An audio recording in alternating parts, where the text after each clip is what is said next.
As one examines the history of the Roman Catholic Church, the frequency of abominable practices and events seen leaves little doubt that she is not the fulfillment of God's salvation program on the earth. The level of wickedness produced by this false system negates such an idea. Once the evidence is assessed, it becomes obvious that she belongs to the kingdom of darkness. The following are some of the most evil atrocities committed by the Roman religion in history. Pope Urban VI reigned from AD 1378 to 1389. During his reign, an anti-pope rose up, stating he was the real pope, that is Clement VII. Because Joanna, Queen of Nepal, sided with Clement VII, Pope Urban VI had her deposed and replaced by her cousin, Charles of Durazzo. However, Charles of Durazzo and Pope Urban VI later had a falling out, resulting in Charles, as well as some cardinals, plotting against him. As a result, Pope Urban VI had 6 of these cardinals brutally tortured and then murdered. In fact, it is stated that while these cardinals were being tortured, Pope Urban VI complained that their screams were not loud enough for his satisfaction. Benedict IX reigned as pope twice in the 11th century. During his second reign, he actually sold his papal office to his godfather, Giovanni Gratiano, archpriest of the Venerable Church of St. John, who then became Pope Gregory VI. The papacy was sold to him for £1,500 of gold. Alexander VI reigned as pope from AD 1492 to 1503. Historians note that he amassed ridiculous amounts of wealth. He fathered 7 children with different women, 2 of which were after he became pope. Historian Williston Walker notes that he was, quote, a man of unbridled immorality.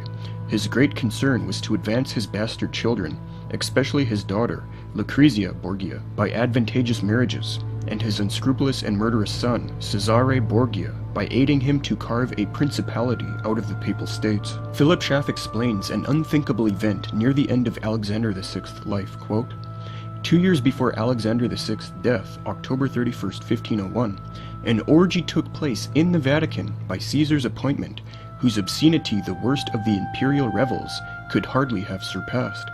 50 courtesans spent the night dancing with the servants and others present, first with their clothes on and then nude, the Pope and Lucretia looking on. The women, still naked and going on their hands and feet, picked up chestnuts thrown on the ground and then received prizes of cloaks, caps, and other articles. E.R. Chamberlain likewise confirms, quote, the Vatican has been the scene of scandalous enough behavior. Now the court became actively criminal, curiously, deliberately perverted. 50 Roman harlots coupled with 50 palace servants for prizes presented by Alexander, unquote. It's interesting to note that this is the Pope who canonized, that is, made saint, one of Rome's favorite saints, Anselm of Canterbury. The next atrocity concerns forgeries Rome created in order to deceive people to believe in papal primacy and Roman supremacy. The first is called the Donation of Constantine. This document was forged in the 8th to 9th century by Rome. In it, the Emperor Constantine, who reigned during the papal reign of Pope Sylvester I, AD 314 to 345, is represented as conferring on Pope Sylvester I and Rome certain prerogatives and honors, which 8th to 5th century Roman Catholicism would point to as evidence for the historicity of her papal doctrine and policy. In it, Emperor Constantine gives to Pope Sylvester I primacy over the church patriarchs of the world and dominion over Rome and the Western states. The document was proven to be false in the 15th century. It was not a letter from Emperor Constantine, it was created by Rome. Another similar example is known as the Pseudo-Isidorian Decretals, which were produced in the 9th century by Catholic scholars. They were a set of documents forged in the name of the late Isidore of Seville, the 6th and 7th century Archbishop of Seville. These documents, according to Schaff, quote, gave legal expression to the popular opinion of the papacy, raised and strengthened its power more than any other agency. In fact, on the same page, Schaff explains that the papal teaching within these forged decretals, quote, forms to a large extent the basis of the canon law of the Church of Rome, unquote. In other words, Rome's canon law, which is still used today, is based on these papal forgeries. John XII reigned as pope from AD 955 to 964. He was one of the most immoral popes of history and engaged in things one would expect a Satanist to engage in. Historian Philip Schaff notes, John XII disgraced the tiara for 8 years. He was one of the most immoral and wicked popes, ranking with Benedict IX, John XXIII, and Alexander VI. He was charged by a Roman synod, no one contradicting, with almost every crime of which depraved human nature is capable, and deposed as a monster of iniquity. Schaff lists the following charges of the synod against John XII.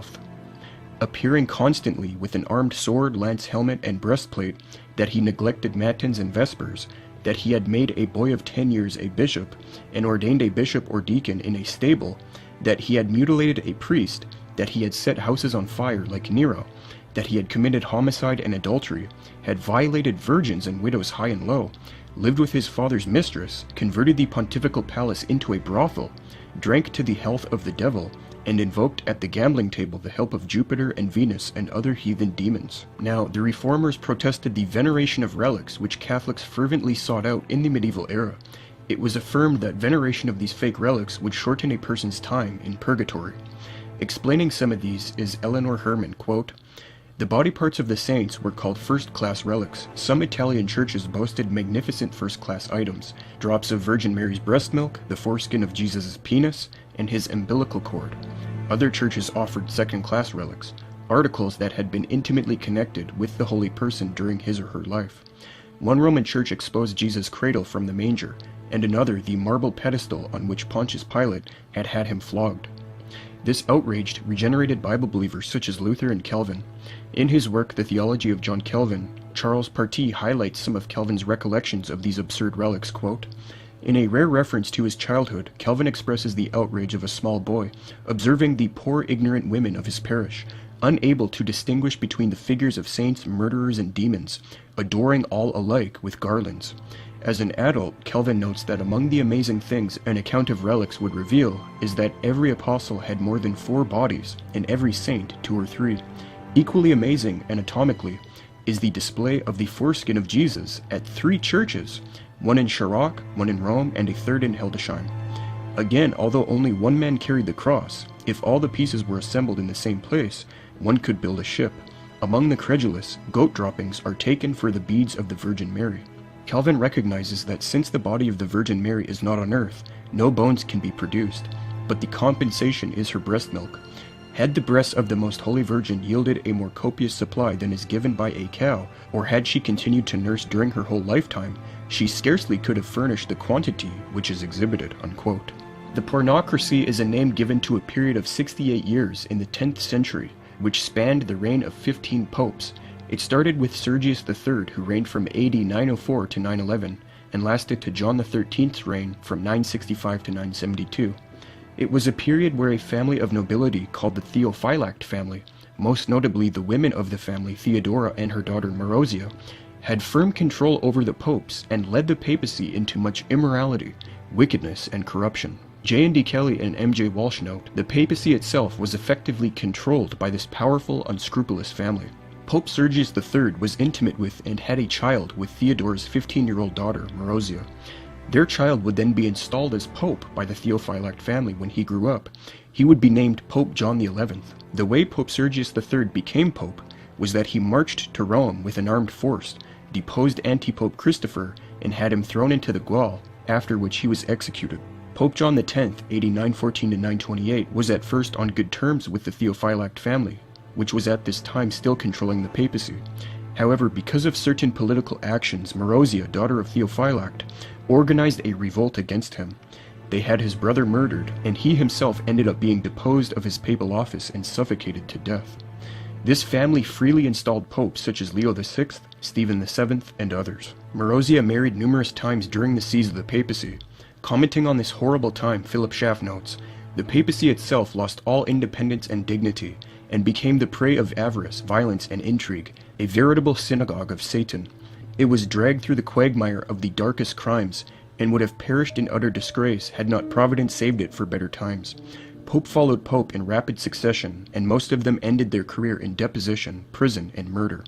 These Roman Amazons, Theodora and Marozia, combined with the fatal charms of personal beauty and wealth, a rare capacity for intrigue, and a burning lust for power and pleasure, they turned the Church of St. Peter into a den of robbers, and the residence of his successors into harem, and they gloried in their shame. Hence this infamous period is called the Papal Pornocracy, or Heterocracy. Pope Stephen VI reigned as pope from AD 896 to 897. He was consecrated as Bishop of Anagni by previous Pope Formosus, who reigned from AD 891 to 896. However, Stephen VI turned his back on Formosus. After Formosus died, Stephen VI had his 8-month-old corpse exhumed, dressed in full papal vestments, and put on a throne for a mock trial on charges of perjury, coveting the papacy and violating the canons prohibiting the translation of bishops. A deacon stood beside Formosus' dead body and answered for him at the mock trial. Formosus was declared to be guilty, his fingers cut off, and his body tossed into the Tiber River. This is truly satanic. Stephen VI's actions did not go unpunished. A few months later, the outraged Catholic supporters of Formosus, as Kelly and Walsh note, quote, deposed Stephen, stripped him of his papal insignia, and threw him into the Gaul, where he was shortly afterwards strangled, unquote. Next is the historical abomination of indulgences. An indulgence is the remission of temporal punishments of sin here and in purgatory. It was proclaimed by medieval Rome that these indulgences could shorten people's time in the non-existent place called purgatory. Pope Urban II, who reigned from AD 1088 to 1099, offered indulgences to the Crusaders who died battling Muslims, whereby all their temporal punishments for sin were said to be remitted. Not only is the idea of indulgences an abomination, but the fact that Roman Catholicism sold indulgences in the Middle Ages is unthinkably satanic. On April 18, 1506, Pope Julius II put out a bull promising indulgence to those who paid money to him. He would use these funds to construct St. Peter's Basilica in Rome.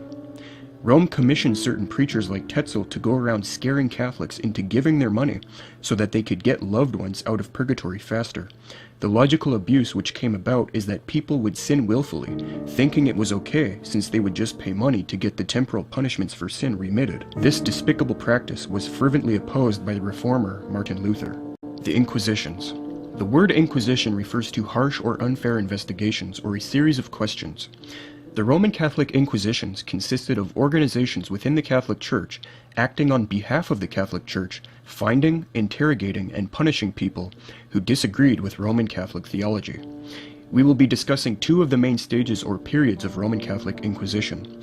The first to cover is known as the Medieval Inquisition, which was officially launched in the 13th century, and it involved the persecution of groups known as the Cathars, Waldensians, and others as well. The second stage or period is known as the Spanish Inquisition, and it began in the beginning of the 15th century. It was launched against Protestants, Jews, Muslims, and others. Medieval Inquisition.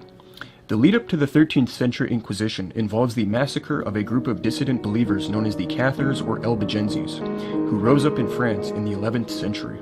Although there is room for debate as to if the Cathars held to truly heretical teachings, it is a fact that they believed the Roman Catholic Church's sacramental system was evil, and that the Catholic Church was not teaching God's message, which was expressed in the Holy Bible. These people had a very high view of Scripture. They believed that when secular authorities punished heretics, that this was sin. The name Cathar means pure. They sought to live lives of holiness. A 13th century Dominican named Brenarius estimated that by his day, there were over 4 million Cathars in over 1,000 cities. Rome perceived this movement as a serious threat which was to be eliminated.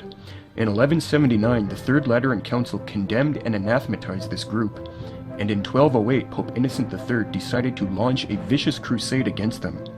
This crusade lasted from 1209 to 1229. In a general letter to the faithful, Pope Innocent III angrily wrote, quote, "O most mighty soldiers of Christ, most brave warriors, ye oppose the agents of Antichrist, and ye fight against the servants of the old serpent. Fight for God." This war on the Cathars, though ultimately unsuccessful in and of itself in getting rid of all of them, was nevertheless extremely bloody and ruthless. In one incident, the so-called Battle of Bezij resulted in the slaughter of 10,000 to 20,000 believers. Commenting on this incident, Philip Schaff notes, "Neither age nor sex was spared. Church walls interposed no protection, and 7,000 were put to death in St. Magdalen's Church alone." Pope Innocent III offered his crusade soldiers spiritual reward for the murder of these believers, that is, indulgences for the remission of temporal punishments for sin. This crusade involved many massacres as well as the burning of Cathars who were captured. The clerics within the Cathar movement were ruthlessly eliminated without the benefit of a hearing.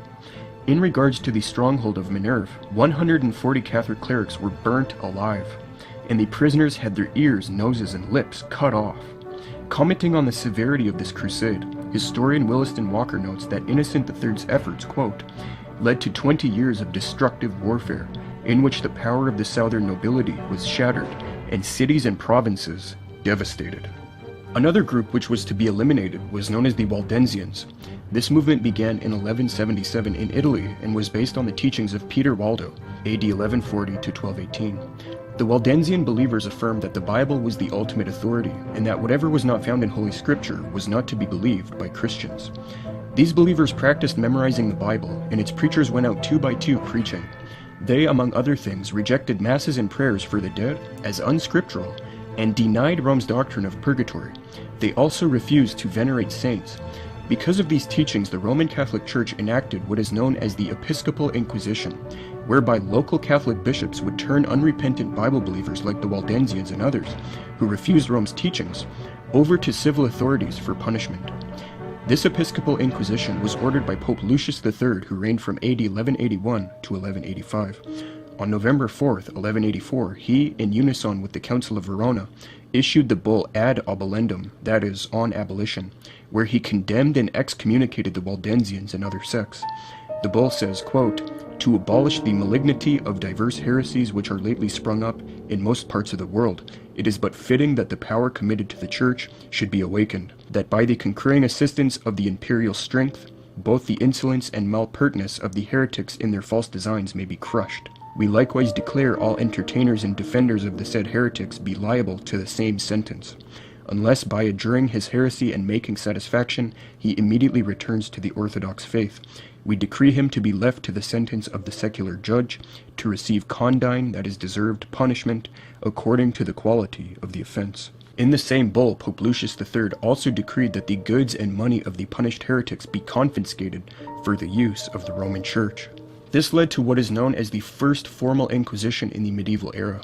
In 1229, the Council of Toulouse issued a decree sanctioning burning at the stake for the punishment of heresy. Likewise, the German Mirror of Saxon laws were compiled in 1235 and ordered the execution of heretics and unbelievers by burning at the stake. With Cathars still around due to the failure of Innocent III's crusade against them, as well as Waldensians and other dissidents walking the lands, Pope Gregory IX, who reigned from AD 1227 to 1247, cemented the Inquisition. He took interrogation, trial, and the punishment of heretics out of the hands of the bishops and placed them into the hands of the monastic orders such as the Franciscans and Dominicans. Everything was now in order for possibly the worst atrocity in all of history to be carried out. By 1244, the Cathars were basically wiped out. Their last refuge was Montségur, France. However, they were overcome by the Inquisition, and the 200 remaining Catholic clerics were there burnt alive. As historian Williston Walker remarks, by means of Inquisition, the Cathars were utterly rooted out by the middle of the 14th century. As time progressed, the Inquisition became crueler and crueler. The final step in configuring the procedure of the Inquisition was made by Pope Innocent IV, when he, in the bull Ad Extirpanda of 1252, authorized the use of brutal torture as a means of extracting a confession from alleged heretics and Bible believers. This practice was also confirmed by later popes such as Alexander IV in 1259 and Pope Clement IV in 1265. Again, during this period, the inquisitors responsible for hearings, confiscation of property, overseeing torture, and burning at the stake were mainly priests within the monastic Dominican and Franciscan orders. In regards to citizens turning in other citizens for interrogation, the Council of Toulouse, in its 18th canon, made it clear that mere suspicion or public rumor of heresy was sufficient for formal Inquisition proceedings to be leveled. This resulted in people falsely being accused of heresy by Catholic citizens they had rivalries with. Others turned in members of their own community in order to appear loyal to Rome and avoid Inquisition themselves. There were even fixed rewards given to spies who specialized in ratting out suspected heretics and Bible believers. In regards to the mode and procedure of Inquisition here, a suspected heretic would first be accused, then if he denied being a heretic or a Bible believer, a trial was held. He was first threatened with death, usually with the choice of 1, confessing and being forgiven by Rome, or 2, being burnt at the stake. If the person rejected those 2 choices, then they were imprisoned with little to no food. If the person still didn't confess and recant or choose death, Then he would be visited and pressed by others who had previously been tried by the inquisitors in order to make a decision. Then if that didn't work, the person was brutally tortured in various ways in order to extract confession. This usually resulted in a confession and recantation, but nevertheless others such as Bible believers would bravely endure the torture and not give up their faith in the Word of God and in Christ. Schaff notes that Rome was not just satisfied with torture and burning alive of Bible believers, heretics, and unbelievers, but, quote, "The Inquisition made war upon the dead and exhumed the bodies of those found to have died in heresy and burned them." Although figures can be multiplied many times, Schaff notes that during the administration of an inquisitor from Toulouse named Bernard Guy, who tortured and murdered from AD 1306 to 1323, 42 persons were tortured and burnt to death, 69 bodies were exhumed and burnt, and 300 were imprisoned. In 1233, Pope Gregory IX appointed a French Dominican named Robert of Petit to be Inquisitor General. He had hundreds of victims. In a period of just 3 months, he had 50 people, both male and female, burnt to death. He burnt 20 to death in Cambrai and 10 in Douai. In 1239, at Mount Amy, he had 27 burnt to death, or as another account reports, 180. Michael C. Thomson mentions one of the most sadistic and maniacal inquisitors of the 13th century, namely Conrad of Marburg. He investigated heresy in Languedoc and Rhineland. Many placed into his hands were given the choice of speedy confession or death by burning. The Archbishop of Mayence wrote to Pope Gregory IX about this cruel method, and the Pope's response was to identify Conrad as a champion of the Christian faith and to encourage him to continue punishing heretics as well as alleged witches. Conrad was known for stripping naked those he tortured in order to first humiliate them. Now, the previously mentioned Waldensian Bible believers, though hunted vigorously and massacred by Rome during the Inquisition, nevertheless miraculously survived it, unlike the Cathars. Schaff notes that in 1308, Dominican and Franciscan inquisitors hunted and murdered the Waldensians in Bohemia and Poland. However, after facing the Inquisition and enduring the horrors it produced, the Waldensians eventually escaped into the mountain regions of northern Italy in order to avoid total annihilation. They survived over the centuries, and many of them eventually joined the Protestant Reformation movement in the 16th century. It's interesting to note that many of Rome's quote-unquote saints came out of these Dominican and Franciscan orders, which were involved with the Inquisition. For example, St. Thomas Aquinas and St. Albert the Great were Dominicans, and St. Bonaventure was a Franciscan. It's sickening how Rome would canonize and exalt men who were involved in orders which oversaw the torture and death of massive amounts of Bible believers and others. The medieval Inquisition did not stop there. In AD 1484, Pope Innocent VIII produced the bull Summis Desiderantis Affectibus, wherein he authorized inquisitors to find, try, and murder alleged witches. In this so-called Great Witch Hunt, intellectual arguments meant to persuade the person of their error were not utilized by inquisitors. Instead, the goal was to extract a confession by torture and then murder those rumored to be alleged witches. It was believed by the Catholics that a witch could not cry from pain, and since those tortured cried, the papal inquisitors claimed the devils must have made them cry as a trick to convince everyone they were not a witch. The inquisitors would often shave the bodies of alleged witches, including the private parts, since Catholic superstition at that time said that witches would 1. Hide objects of witchcraft in their hair or private parts, and 2. That witches had a birthmark or scar which would function as a teat to feed milk or blood to imps or the devil himself. Inquisitors would therefore stab alleged witches on their scars or birthmarks with needles, since they claimed a witch would not bleed if their witch's teat was pierced. However, when the people did bleed, the torturers claimed Satan allowed the bleeding to make it appear the person was not a witch. They then resorted to torture such as putting hot boiling fat in the person's eyes, underarms, and thighs, which many times led to infection or death. In Germany, alleged witches who were tortured into confession then had hot irons put on their breasts and arms, their right hand cut off, their body burnt at the stake, and their ashes thrown into the river. Most of these accused witches were simply social outcasts the community did not like, or women who were poor, unmarried, elderly, pale, or wrinkly. Tens of thousands of alleged witches were murdered in the Inquisition. The Spanish Inquisition. Just when one thinks it could not possibly get any worse, they encounter the second phase of Inquisition known as the Spanish Inquisition. The Council of Tortosa in 1429 showed that certain Jews were conversos, that is, those who outwardly confessed Catholicism, but were not getting their children baptized and were still practicing Jewish feasts and attending the synagogue. The Council of Basel also confirmed this was taking place. In 1478, Queen Isabella of modern-day Spain and her husband Ferdinand appealed to Pope Sixtus IV, who reigned from AD 1471 to 1484, to establish Inquisition. Pope Sixtus IV agreed and issued the bull Exigit Sinceras Devotionis Affectus, which promulgated the investigation as to whether or not converted Jews and others were secretly continuing to practice their original religion.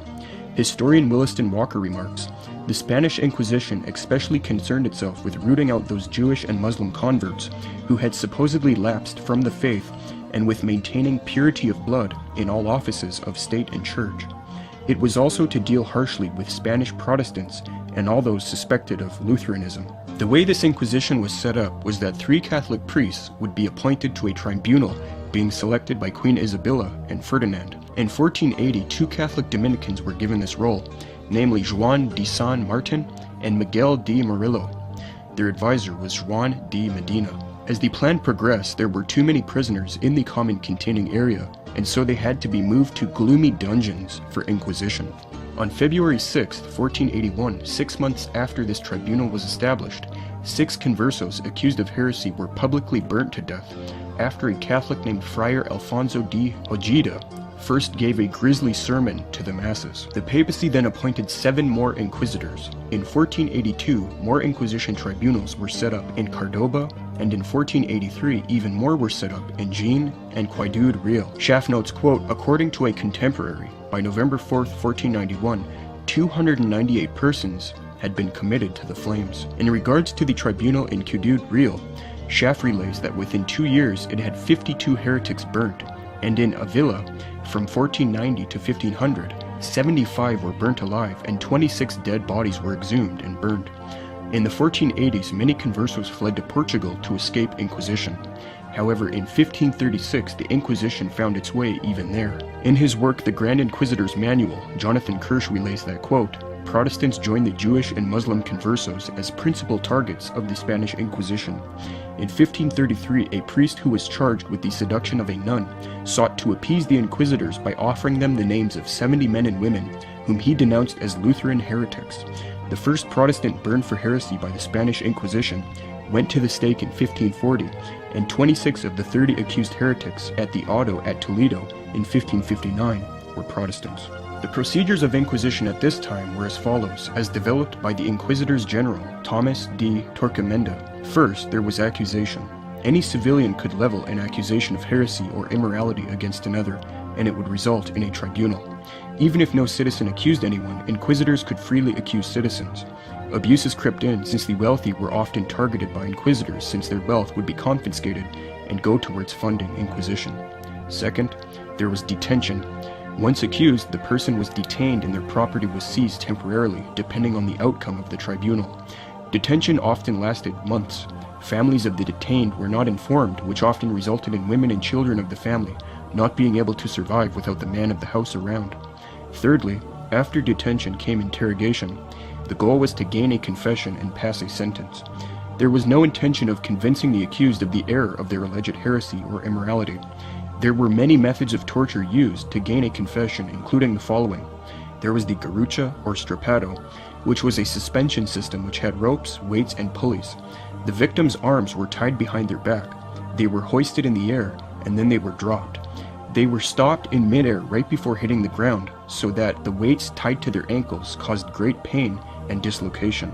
There was also the taka, which was basically waterboarding, where a cloth was put over the victim's mouth and water poured in, resulting in the victim feeling like they were drowning. Also utilized was the potro, or rack.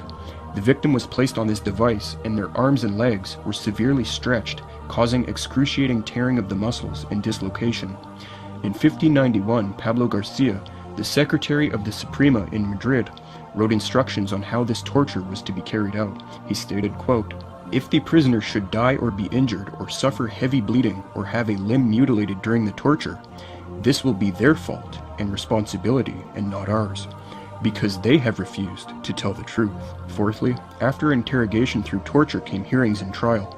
Fifthly, you had sentencing. Acquittals were very rare in Spanish Inquisition. When found guilty, the victim was handed over to the secular authorities for burning at the stake. Burnings were usually like festivities where Catholics in the community would watch and be entertained. The ritual began with a mass and then a public procession of the victim. Instances of burning heretics during the Spanish Inquisition lasted into the late 18th century. In his 2007 work, Inquisition, The Reign of Fear, Toby Green remarks on the statistics of the Spanish Inquisition, quote, "The Inquisition was at its most severe in Spain during the first 50 years after its formation in 1478, when it is estimated that 50,000 people were tried, a significant proportion as religiados burnt at the stake. In some years, such as 1492, 2,000 people may have been relaxed in person, and another 2,000 burnt in effigy. Approximately 700 people were put to death in Seville alone between 1481 and 1488, and another 50 in Ciudad Real between 1483 and 1484. In the Crown of Aragon, meanwhile, roughly 1,000 people were relaxed between 1485 and 1530. Between 1540 and 1700, 84,000 people were tried. In the reign of Philip V, there was a rekindling of violence after the War of the Spanish Succession finished in 1714, with 1,463 trials, with 111 executions. In Portugal, there were approximately 45,000 trials between 1536 and 1767, including 13,667 in Goa, with at least 1,543 people being relaxed.